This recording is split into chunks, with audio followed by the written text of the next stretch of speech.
India's capital and surrounding cities are entering its annual bad air days. Come mid-October, these areas will experience industrial smog as a result of parali burning and fireworks.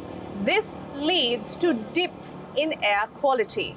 As a result, a lot of noise, politics, as well as graded measures will come into focus during the next few weeks, but no real lesson will be learnt.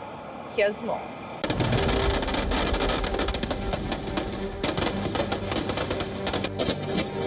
The defeat and destruction of the Demon King seemingly kicks off a new set of woes.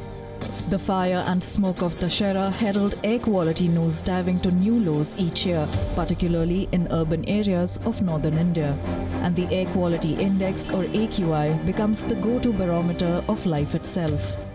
The sources of pollution for Delhi has been changing in decades. There was once, it was mostly during power generation and vehicles in general. Then the time came when it was mostly due to the heavy-duty trucks and heavy-duty vehicles. And now, surprisingly, when most of these things are being taken care of up to a large extent, the problem, new sources have come into the way, and sources like garbage burning, stubble burning in a large number, and of course, the multiplicity of even sources which were once smaller in number for something like whether it is the number of weddings or constructions or stuff like that. Culprit number 1, parali or crop residue burnt on the fields of Punjab, Haryana and western Uttar Pradesh around the capital. That, it is said, will turn the city into a gas chamber over the next month or more to come. There's some big political mudslinging to come here. Add to that polluting city traffic and construction activity and worse that make AQI the monster word of the season. A cooler layer of low air means the pollutants settle downwards and it hits where it hurts most. Diwali firecracker smoke in a couple of weeks will become the villain of the entire piece. Lung doctors and their clinics roar into big business. It's a big concern, and because of pollution, people suffer too a lot. And yeah, though the government has taken measures, but I don't feel that's quite enough. They have put restrictions on firecrackers, etc. But still there's a lot of stubble burning which has happened in Punjab. That needs to be addressed too. It is quite concerning because every year it's just becoming extremely bad, and the kind of solutions that are coming, from different stakeholders, they're quite ineffective. I think the issue is far deeper. We end up talking about it exactly in this month, and there's a lot of coverage and there's a lot of conversation, but the problem is a lot larger and a lot deeper and has to be solved systemically.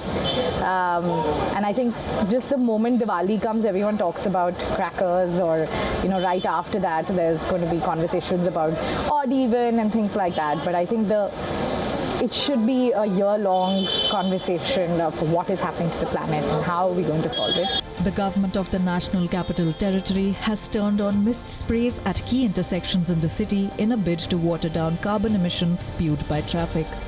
As of 15th of October, the average AQI for New Delhi touched 175. That falls in the poor category. Poor, incidentally, is only the first part of much worse to come. With it comes the first phase of the Graded Response Action Plan, or GRAP.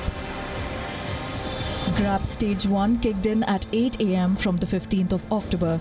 It's a 27-point action plan with the salient features being dust mitigation at construction sites, strict checks on polluting vehicles, better traffic management, emission restrictions in industries, power plants and kilns, ban on open burning of waste and limited use of diesel generators.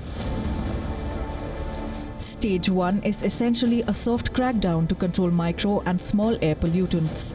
It will get stricter as the AQI worsens, as if the one depends on the other. We have to understand one thing, that air pollution is very dynamic. There are sources which keeps on changing, and there are also weather patterns which keeps on changing. So if we are looking at something like winter pollution, then we have to bring down our normal course of activities to such a level that it does not get stuck in under the conditions. And given, when I say sources and our own activities, I specifically mean about our transportation, our requirements of energy and usage. So I think as long as we are able to control our own actions, I think that can bring down the contribution largely. This has become an annual affair for the citizens of the capital. All the blame game around it every year, and the fact that there are no signs of a solution has come to a tipping point of sorts. And one gets the feeling that somewhere someone will have to be held responsible and pay the price.